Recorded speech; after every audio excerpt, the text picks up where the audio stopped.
All right, R2, welcome in. It's great to finally meet you. I know we've crossed paths in the Discord, but thanks for jumping in here. Oh, thank you for having me. Great to meet you too. And yeah, like I said before, I really appreciate the content that you've been producing for the community. ASM's like one of my, well, really, it's my favorite project. So it's just good to hear, what other people are thinking and planning and hoping for this protocol. Yeah, no, it's my pleasure, and I have the easy task of just riding everybody's coattails. Like you're a great example as we look in the Discord and kind of who's educating, new community members or brainstorming with others. You stand out as somebody that hits just about every topic, like everything that we know about the project and the protocol to date. I feel like you've dabbled in some way in those conversations, so I'm really excited to pick your brain here. And there's a lot that we can talk about, but I guess maybe the first place to start would be, what's your history with NFTs, and then how did you stumble across ASM in particular? So with NFTs, so I originally bought some NFTs back in 2020. I think, yeah, mid 2020. It was on the Wax blockchain, actually, for a project that I was following that kind of did a few different ventures. And actually those NFTs, I just bought them because I was just trying to learn more about the project. I wasn't really into the NFTs. I bought them. I haven't really touched them since. And then I kind of just didn't look at NFTs until really it was till ASM, I guess around September 2021. In that time, I was just doing normal crypto stuff and investing. And then, just hearing about the hype in NFTs, I was just like, I guess I wasn't a full-on believer. Right. Then eventually I was just thinking to myself, I probably should pay attention. Yeah. And I'd heard different sort of things coming up, because I wasn't sold on like avatars and things like that, or PFPs. And then a project that I've been involved in, one of my friends actually, he dropped the link for the Delphi Digital podcast, and it just said about NFTs and AI, and I was like, oh, that does sound really interesting. Yeah, that was a good one. Yeah, and I listened to that, and yeah, literally then it changed. So that was the red pill for me. Nice. And yeah, I really wanted to find out more. And then eventually he told me that you can get a whitelist if you enter a meme contest or something like that. And I was like, I don't do memes. I'm not very creative. Yeah. And then I was like, and then I thought about it a bit more, and I'm like, oh, actually, I think I started listening to some of the AMAs, and I was like, oh, I got really interested in. And then I was, also, the hype around was that these things were selling out. So actually I did create a meme, and then I got whitelisted, and then. Oh, that's amazing. Yeah. So I minted at the whitelist, and then I minted at the actual proper public sale. Sure. And then, like you see the price went up. I think originally, like, I don't know, from 0.1 to 0.3 ETH or something. And then I'm like, actually, for some reason, I believe in the project more now, so I'm going to buy more. So then I think it was just like one of those things. As I started learning about it, like listening to the AMAs, reading the white paper, and then listening to and just just hanging around the Discord, looking at like sort of David's comments and the rest of the community. Yeah, I started to get more confidence, really, and then. I think that's how I came to it. And it was kind of just out of luck, really. It's actually the first project I minted. That's amazing. I feel like there are a lot of similar stories where, well, I think the main on-ramp for this project was via Fluff World. And that's, pretty obvious, but I was similar to you. I just stumbled across it by chance. I think somebody in another Discord I was in was talking about this particular project, and I looked at it at a glance. I'm like, wow, this is really fascinating. But it was well after the mint had taken place. I think it was like 2 weeks after they had done the public mint. So I got into it on the secondary, and that was going to be one of my questions, which is, you seem to have a sense, like a general barometer for all the different elements that go into a complex project like this, and so it sounds like, in terms of how you educate others and how you got up to speed, just kind of drinking from the fire hose. Really, all the, I guess all the communication that was available just kind of consumed it all, huh? Yeah, I mean, I think, like I said, I was sort of red pilled, and I went, yeah, I guess I went head first and just started listening to all the AMAs, like, Yeah. on my transit to work, going to the gym, whatever it is. Yeah. Right. And I think also, like, I've been in crypto since 2017, so it's not that long, but it's a Sure. reasonable amount of time. And I've Yeah. also gone head first into other projects. And then, so then I think after a while, you do build this sort of sense of, what has a possibility of succeeding, what is exciting. And then, Sure. yeah, so I kind of draw upon some of that experience to sort of help formulate my ideas and, I guess, thesis for why I thought this would be a good project and why this would stand out from other things. Yeah. And before we move on, did your meme game die Oh after yeah, that yeah, initial one, yeah. or have you There's continued been your meme career? zero memes that I've created since then. Okay. Zero memes. I've done one Until the meme. next Yeah, McDonald yeah, brother whitelist. yeah. I mean, I was kind of happy with it. It was just the beach dads bro whale meme. It was like, oh, maybe because they're Yeah. Kiwis, they would like it. But I think in the end, they gave everyone a whitelist that put in a meme. So, um, That's one of my biggest lessons in the NFT space is, like you said, it's all about sharpening the, kind of spider senses of like, this is legit, this is not legit. But I think one of the most important elements that I've learned is it's really just about participation. And if you're participating, you've got a really good chance at least putting yourself in a position to get involved in a project like this. So that's awesome. And what about Fluff World? Are you in that ecosystem as well? I know that you took us all to school with the Burroughs public mint. yeah, yeah. So yeah, so I am a participant, but a late participant. So the same friend who messaged us and said, oh yeah, you check out this podcast. He said, oh, you should check out Fluff. And look, when I saw Fluff, I was like, oh, these rabbits look a bit funny. So Yeah. I was like, I guess I didn't get the meme at the start. And then I think eventually, I just thought, oh, they went, I guess they were reasonably priced, but Mhm. I think I saw the videos for the dens coming out and the high rollers, and I was like, whoa, this is cool. Like, this project is a lot bigger than I thought it was. And then Yeah. that made me dig in. And then I think I listened to a couple of AMAs with like Brooke and Aaron, and I was like, oh wow, they've got a lot going. And then hearing that they've already done collaborations with someone like Disclosure, and I was like, oh, actually, Mhm. yeah, this is serious. So then I bought some fluffs. I think I kind of sat on it, just watching. I was like, oh, it's gone to 1.8 ETH, or that's a bit expensive. Maybe we'll pull back. And Yeah. it's like, oh no, it's now 2.5 ETH.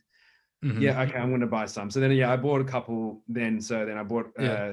3 then, like 2 males and a female. So I was like, well, if I'm going to do it, I might as well do it properly. And Right. then, yeah, so then I got the burrows. And then when when they opened it up to party bears and thingies, then I guess I had more entries. So then I went, again, drawing upon experience from previous, I haven't done any real gas wars for NFTs, but I've been in gas wars Yeah. for other stuff. So then I knew, I did a bit of research about, okay, what do I need to do with my gas settings to try and improve my chances? And I was lucky. I guess it was a bit of luck, plus also doing a bit of research in terms of choosing the right gas settings to get some more burrows. Yeah.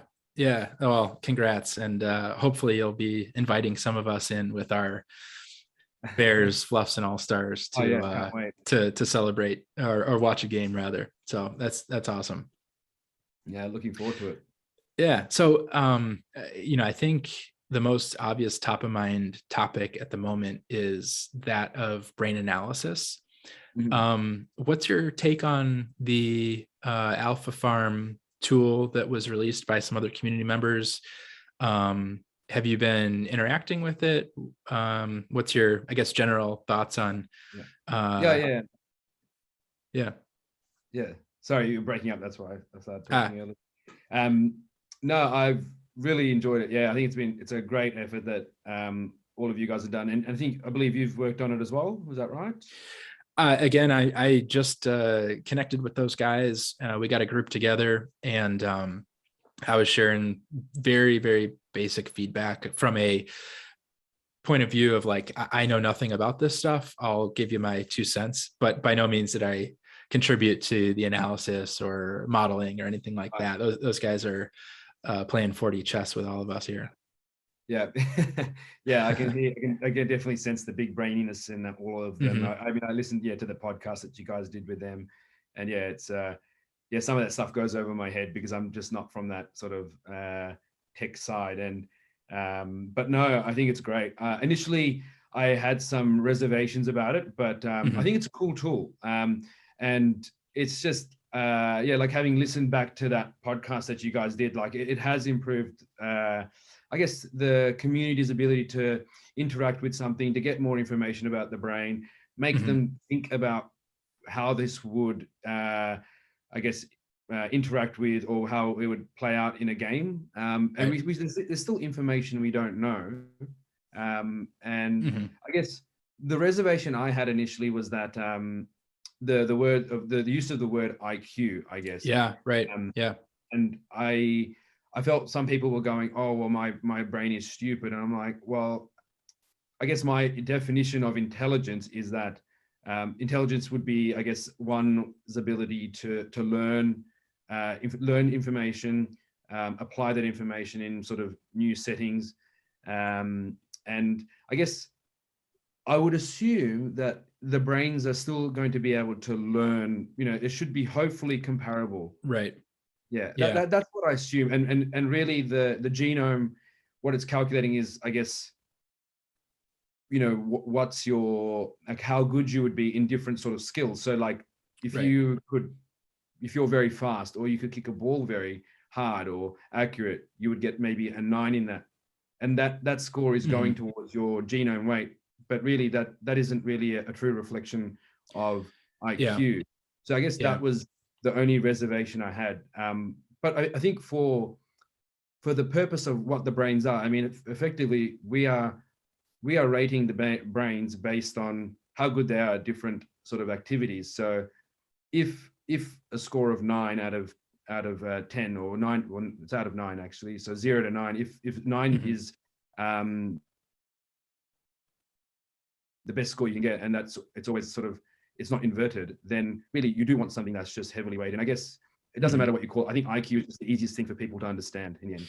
Yeah, no, I agree completely with what you're saying. I think it's one of those situations where I guess you could use, going back to the gas wars topic as an analogy, where there are a subset of people, the professionals in the NFT space, that would interact with a contract.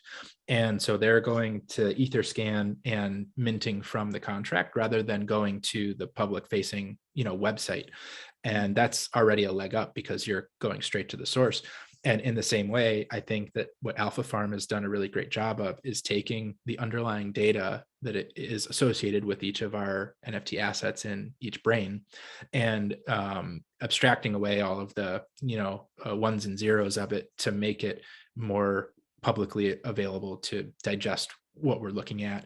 So yes, I agree. I think it's a really good educational tool. To your point, it's something that I think we should all at the moment take with a grain of salt. I think it is legitimate because the data is the data, and that's been reinforced by what the team, the ASM team has said.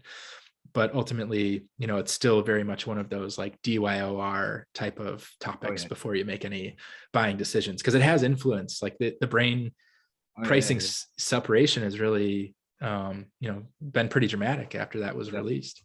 I mean, it's DYOR, but you just see people are going to ape. But like, I mean, if they've got the money to ape, then sure. Like, sure. I think it's cool. Yeah, it's cool. I mean, it's great to see. Like, I think it's pretty cool to see the Delphi bought that the Gigabrain, and then now the Gigabrain has made its own Twitter account. So I look forward to seeing. That's cool. Yeah, I love that. I think that's one of the strongest areas of Fluff World and its surrounding ecosystem, which is that lore. And if you see a lot of Aaron's tweets over and over again, he's reinforcing the importance of starting with lore and starting with what the community is talking about, and building kind of your universe around those points, rather than saying, okay, here's the end product, now let's reverse engineer all of the, kind of story, and it feels a bit artificial, but this is just really cool to see unfold organically. So along those lines, was it AIFA as you were kind of learning about ASM? I know you mentioned the Delphi podcast. Mm. Was it the gaming component of this project that attracted you to it, or was it more the kind of genome matrix, like AI data stuff that you were gravitating towards? I think it was the AI stuff initially. So Okay. yeah, I think for me, I guess that whole altered carbon analogy, where you've trained your AI in one setting, and then all of a sudden now it's playing a different game, and it's Hmm. already been trained up, and some of those qualities are going to be transferable to another setting. That kind of concept just blew my mind. So yeah, originally I wasn't as excited about AIFA, and it was just more about the overall overarching concept. Yeah. But as we've got closer to AIFA coming, and people have started putting up their teams and forming gangs, and initially I Hmm. thought, oh, it was a bit, it's a bit childish, like the as in Sure. the characters. And then I was like, actually, no, it's kind of fun. It's really fun. Yeah, And it is kind of fun. Yeah. I think it's the way that the community has engaged with it, that has really drawn me in. And then I think about the tactics, like the Hmm. strategy of it. That really excites me. But I think it was originally just seeing the community engaging, making their teams and putting them up. Yeah. That's drawn me in towards AIFA now. And I guess that's the short term sort of Right. goal or thing on my horizon. But then, yeah, then I'm really looking forward to seeing what the future things. But really, AIFA itself now, I find that exciting, and I'm just really looking forward to that game coming out. Yeah, I'm right there with you. I think as I was starting my ASM journey, it was okay, cool. There's a gaming aspect to it. That sounds like a really good use case, but there's some things, more future looking statements, I guess, that I'm excited to see unfold. And in the same way, as I was reading, it sounded like they were pretty clear that AIFA was going to be a POC just to help the community understand, the art of the possible with the protocol and what you can do with your AI assets, and how the genome matrix would influence gamification of some of those things. But then you really start to get drawn in and attached to some of these characters. Like the lore, we've got the Plunger Gang, the Bomba Squad, Holy Order of the Donut. That's exciting. Now I noticed you're the proud owner of the Death Stars. Is that right? Oh yeah, that's my team. is Um, there is there an origin story to that team, or is cool. it really just like it got put together and you're like, oh, this is clearly what it is, they're the Death Stars? Yeah. So I guess as I was opening up my boxes, I was straight away attracted to the ghosts, and I was attracted to the assimilated Uh-huh. um, Yeah. family. So Hmm. then I thought, oh, okay, maybe. I mean, I could see some people were doing themes with their characters. I was like, okay, well, maybe I'll do a theme. So then that's when I thought, okay, I'll do a team of three. I was initially thinking of maybe four assimilated. Actually, I was going to do four assimilated, and then I decided to do the ghosts. Hmm. And then as I was doing that, I was like, maybe I'll just make one a little bit different and make it white. Yeah. Um, Yeah. so then that way, that would be kind of like the standard. That would be maybe the captain. So then I've got the white Sure. ghost with the pink mohawk, and I guess that would be just different to the other ones, and it would sort of stand out. And maybe that could be either my best player or the captain or whatever it is. Yeah. And Death Stars is, I guess, just a play on the words. And I'm a Star Wars fan.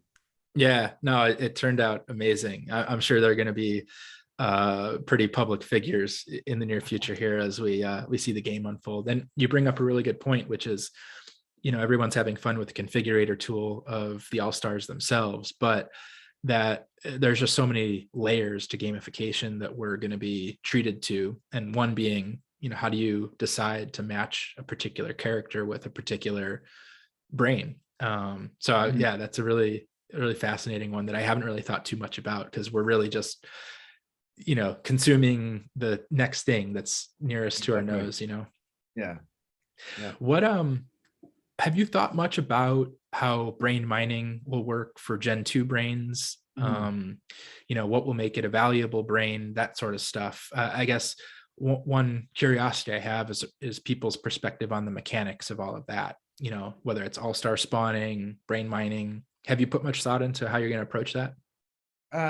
Yeah, I think I will. I mean, I guess that's also that kind of ties into the liquidity bootstrap auction as well, like what I Hmm. do with my ASTO. But I definitely will be mining brains. I mean, I have enough brains to make a team anyway, but I think I will Hmm. be mining them. And I guess I will be using that IQ tool. That would be where I would start originally Hmm. um, to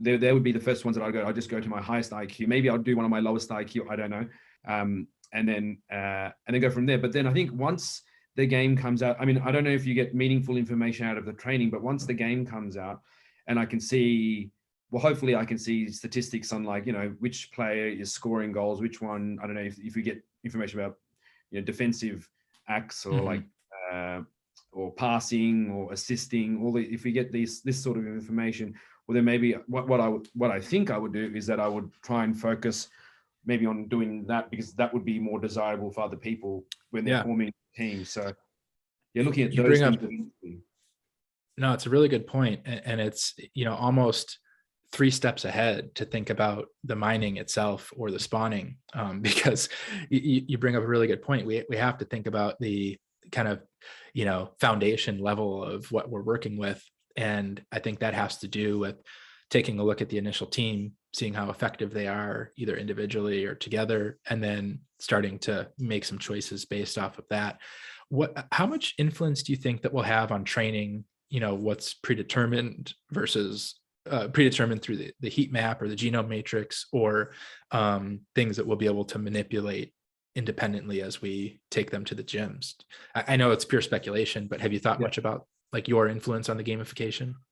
Yeah, I mean, I think the training will have a pretty big influence. Hmm. For me, it makes sense from on a couple levels. So on one level, I think it adds another layer. Like, you know, if we are seeing a situation where the best brains are identified, and then they become quite expensive, and even their Gen 2 brains become quite expensive because people want those same brains, well Hmm. then I guess that would be pricing people out. So then hopefully, I think it'd be ideal if you are able to train them in the gyms. You might not be able to, like, you're being good, just say good at AIFA, and yours is like a 5. You may be never able to reach the same level, but you could probably make up a bit of that gap, and maybe strengthen other areas. So I think that'd be great. And I think that adds to the gamification, adds other layers. Like, I think it'd be kind of just boring if the team with the highest IQ or the highest sort of attributes, and that's it. That's why they're the best. So I think Hmm. it'll be good from that gamification point of view. Yeah. But then also, I think it gives even more use case to the ASTO token. So Right. Yeah, it's if a good you point. if you're needing to use the ASTO to train, well, then people aren't just going to be speculating on ASTO; they're actually going to be using it. And I think that's that plus the Gen 2 Genesis 2 Generation 2 brains mining Hmm. adds even more utility to that token. Um, yeah. Right. Right. Yeah. I mean, you're touching on so many threads here that my brain is going 1,000 miles a minute, and um,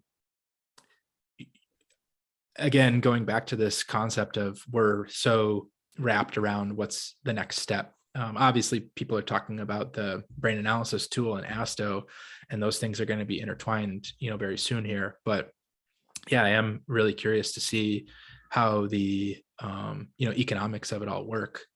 We're obviously valuing as a community a quote unquote high IQ brain, and we've seen those with sales in the secondary far exceeding the floor of normal brains. But that's something that I'm really curious about too, which is who's going to be applying their ASTO airdrop toward training, or who's going to be applying it toward brain mining, and there's just so many different revenue you know possibilities that are going to be laid in front of us here. I'm just curious to see what different directions people go in.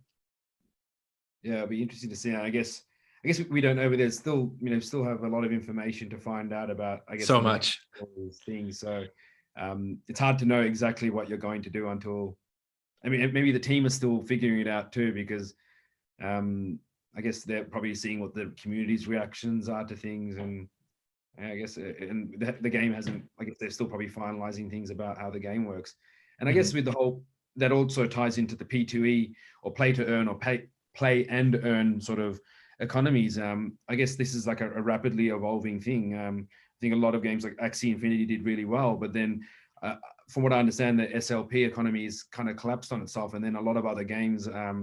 I saw another game, it was like, I think called Thetan Arena, and they were saying it had millions of players, and then I just saw the token, it just kept going down and down, and I was like, that one was a flash in the pan for sure. Yeah, so it's I think it's quite a complicated thing, and I guess all these things are going to have to tie into each other some way as well to, and I guess that's what the fact that people will need to use that token to train their players. It means that it won't be just a bunch of, well, I'm hoping people just playing to earn it and then I guess dumping the token. Yeah, no, it's fascinating to kind of have front row seats to. Do you have much exposure in other NFT gaming, like play to earn, play and earn type of models, or is this going to be your first venture into that?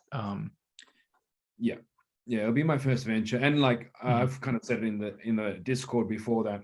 I mean, the earning part doesn't bother me. Like for me, it's just the fun of it. And seeing how that unfolds. So yeah, I don't really care about the earning part. It's just fun.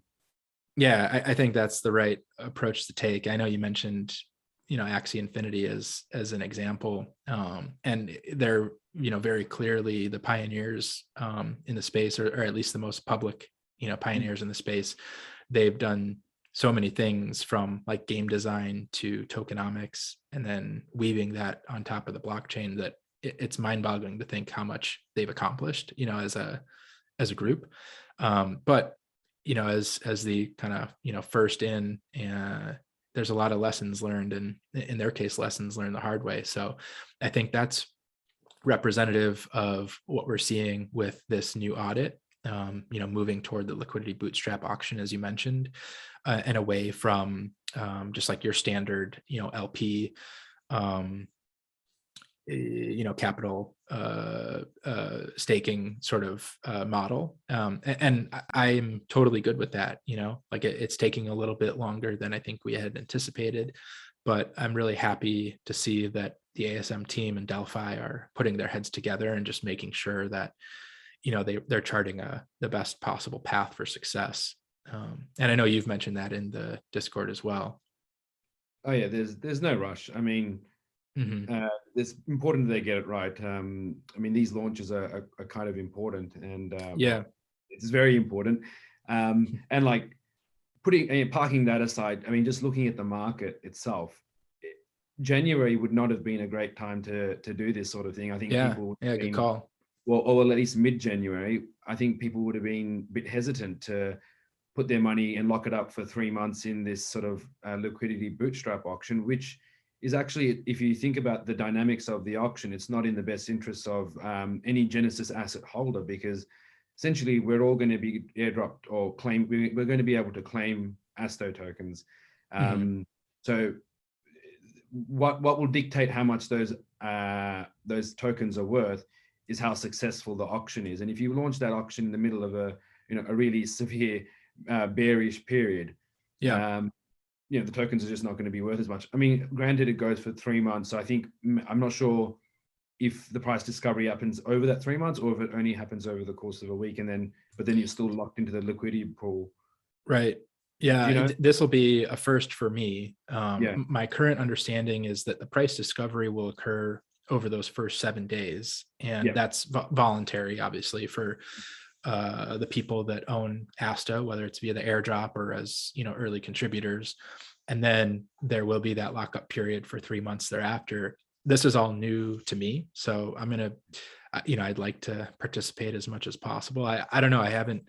I'm waiting for more information so that I can try to get educated. I did watch the Delphi video, 2 guys sitting at the pool talking about what was it, like Astroport was the other project that they did this LBA approach. Have you had experience with anything like this? Like, do you get into DeFi very much, or? I mean, I've done a bit of DeFi. So, I mean, just on that video, I love that video because those guys look like they're just having the best time, like It's just classic. having a nice drink and just chatting about liquidity bootstrap auctions. So, Right. Yeah. yeah, I mean, I kind of understood. I guess what I understood was the principles of why they were doing it. It's still, I definitely haven't done anything like that. And I think, I mean, I think they've only done the ASTO port, LBA. I think that might be the first time it's done. I haven't done Yeah. any. I don't think I've done any auctions. I've watched some auctions from afar and thought about getting in, but never actually got into them because I always thought, oh, that's quite expensive. So I've just never got into those auctions.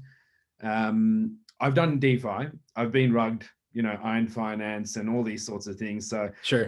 I've gone down that sort of pathway. But no, but actually token launches, not so much, and definitely nothing like this. But I have done sort of Right. staking and and different sort of lockups and things like that. So I guess I have some thoughts on how I would approach that sort of thing, but definitely not this particular one. And I guess it depends, and like you said, depends on what information comes out beforehand. Yeah. So you're kind of standing by, like you're open-minded to get in there. Should you like what they're releasing? It sounds like we're going to be dumped on with a ton of content, from the education series. So I'm excited to digest that stuff. Yeah. I think I don't know. Go ahead. So I was going to say, it just depends on, what information comes out.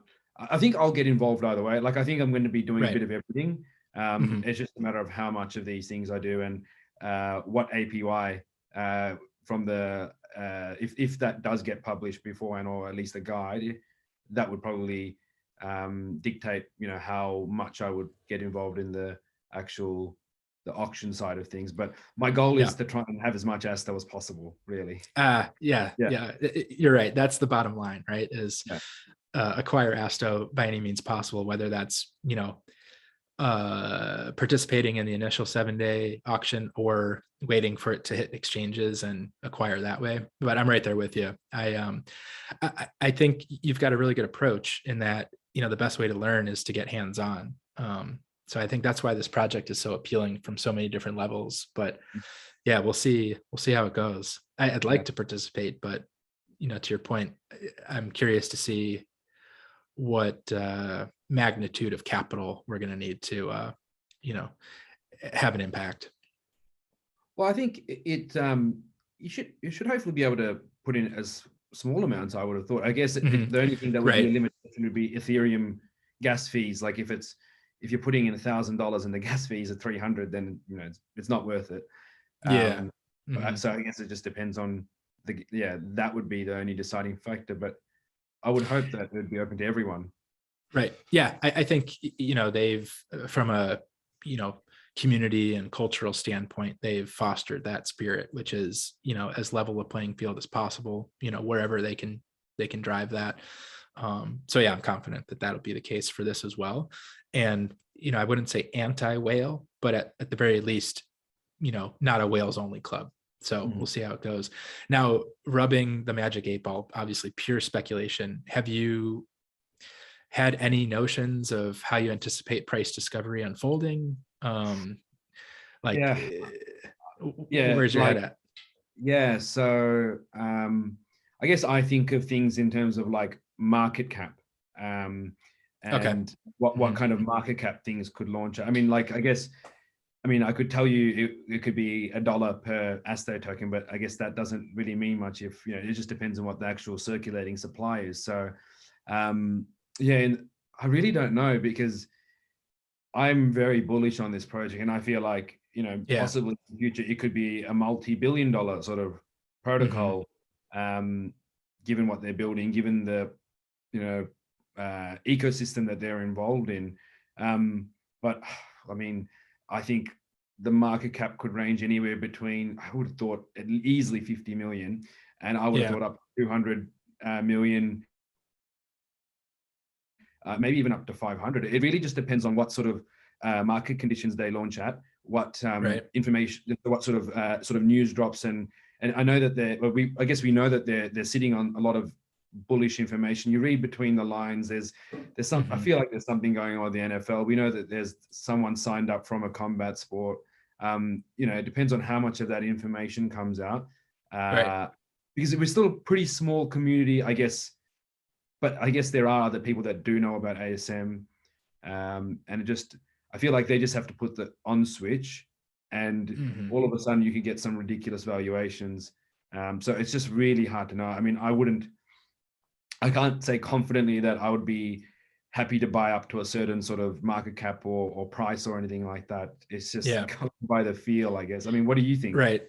I'm right there with you. I think there are too many unknowns, but I'm in complete agreement that number one, they've got so much positive information that they've yet to release. And that's so encouraging because it's not like they're dumping any new news that they have right off the bat just to kind of keep people engaged. There's a very high level of conviction and high level of engagement in the community already, and that's just organically. Like the game hasn't even started, the current game is configuring your all-star teams, and Yeah. that's it. And Yeah. so it's just really exciting to think about how we're not even on chapter 1, like we're, the race hasn't even begun. So yeah, it's really encouraging. And for that reason, just as you mentioned, I'd like to acquire ASTO by any means possible. Not doing anything unnatural, obviously, but trying to participate wherever I can. Yeah. So I have no notion of what it's going to be, initially, what the price discovery is going to be. I think one of the biggest variables of all of that is because ASTO is a functional token. Like it's not just our governance token that gives you more influence in the DAO. It's also the thing that we're going to be using to pay for the entire ecosystem. So, I think another really important thing to look at is, let's say we want to train our brain and lock in some of those, some of the training into the memory tree so that the brain becomes more valuable. Like, what is the unit of measure that ASTO is going to be? If it comes out at 50 cents, is it going to cost less than one ASTO to go into the gym? That sort of thing. So I'm curious to see how we move away from this apples and oranges type of scenario and being able to start comparing the actual, you know, quantifiable cost of things like training and, whatever else we're going to be using ASTO for, like brain mining, all that stuff. Like how much will it cost to generate a Gen 2 brain, that sort of thing, The thing that gives me a lot of confidence in this project, again, like we still have a lot of water to go under the bridge. We still need to Sure. see the game come out and all these sorts of things. But normally, I when I'm like investing in sort of different projects, I just do, like, I'm an investor. I don't really get involved in the game side of it or a lot of this interaction, and I'm a hodler. So, Sure. and I think Sure. for ASTO, I'd want to hodl, but in this particular situation, I'm like, no, I really want to train up my brain. And to me, that's like, well, actually, this is a really good use case. Like if someone who normally sits on the sidelines actually Mhm. wants to spend the thing that they want to hodl, I think that's pretty Yeah. good. No, you're right. It's a really good representation of kind of the overall sentiment, that there is going to be a tremendous amount of utility behind this, in addition to the financial component, which is those that want to just play the financial game and stake. That's a game in itself. So yeah, really, really interesting stuff. What I guess along the financial lines, an emerging focal point is this notion of an entry point into ASM. And, obviously we were very fortunate to get involved early, but as the brains, boxes, all stars have all, risen quite sharply in price over the past, let's say 60 to 90 days, most are thinking about how to get new people involved. What's your take on that? How are you Yeah, encouraging people that are saying, hey, I'm new here? I've learned a long time ago. Well, actually, no, I didn't learn a long time ago, but I keep relearning this lesson, is like, be careful recommending things to people, because it's Yeah. always, at the wrong time, even if you're like, so at this point in time, I do find, I did tell friends about ASM, like when, brains are below, 1 ETH and things like that, but it is quite expensive for people to get in. I do, Mhm. however, think like if the liquidity bootstrap auction is quite successful, I think people will look back at brains being very cheap, Yeah. given how much ASTO we will probably get. Yeah. But still, it doesn't change the fact that right now you need I guess minimum 4 ETH for a brain. Right. Yeah, I think maybe people could buy some floor sort of all stars and then get the ASTO, and then it's a bit of a grind, and eventually you could stake that and get some brains, and then Yep. wait for the secondary market for Genesis Generation 2 brains. I Mm-hmm. think that's probably the entry point, Mm-hmm. because I do think, I mean, all stars, I do think that they're going to do really well too. I mean, the fact that you're going to get ASTO from them, you're going to be able to spawn new characters. And as far as I understand, like, it's actually, if you think about it, it's actually different to brains. So with brains, with the Genesis brain, you don't need a Genesis brain to create Gen 2 brains. You can just do that from ASTO. Right. But from my understanding, for Generation 2 All Stars, you actually need Genesis All Stars. So there's a bit of a difference there. So actually the breeding capabilities of All Stars is probably in some ways greater, although they're not really passing down any information. They're not passing down their, that we know of. Yeah. But I guess, they might pass down, like, if they're a zombie and or whatever it is, they might pass that sort of quality. Yeah, no, it's really interesting to see what's going to happen, but it's a really good perspective. I think, just acknowledging that we're so early and that Gen 2, again, going back to the Axie Infinity similarity, what is it, like, 10 million or 11 million Axies are in existence because you need 3 Axies to play on a team, and there's X number of daily active users. So that back in the napkin math would dictate that 40,000 Gen 1 all-stars is not nearly enough for, I think, the ambitions that this project has. And if you double that, that's still a drop in the bucket. There needs to be Gen 2, Gen 3, and so on. Put a little n up on the number there. So we'll see how it goes. I want to be mindful of time. We've got just a couple minutes left here. Is there anything that we haven't talked about that you'd like to touch on? Things that you think are really top of mind for the community that we just haven't even explored? I mean, I'd like to talk about the strategy and all that sort of stuff for AIFA, but I think that would require like a whole new podcast, and probably we need to find out more about like how the game works, because that stuff just excites me. Just game strategy interests me. Oh man, yeah. I hear you. That's something we should absolutely regroup here as the game details get released, and we can do a huddle, talk about kind of how you're thinking about compiling a team, game strategy, gym participation, all that stuff. That would be awesome if you'd be open for it. Yeah.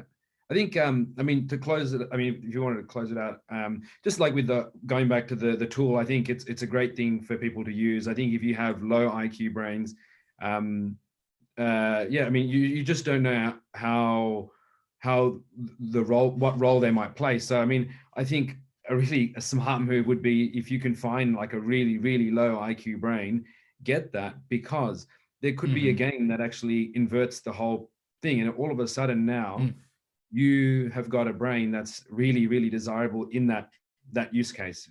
Right.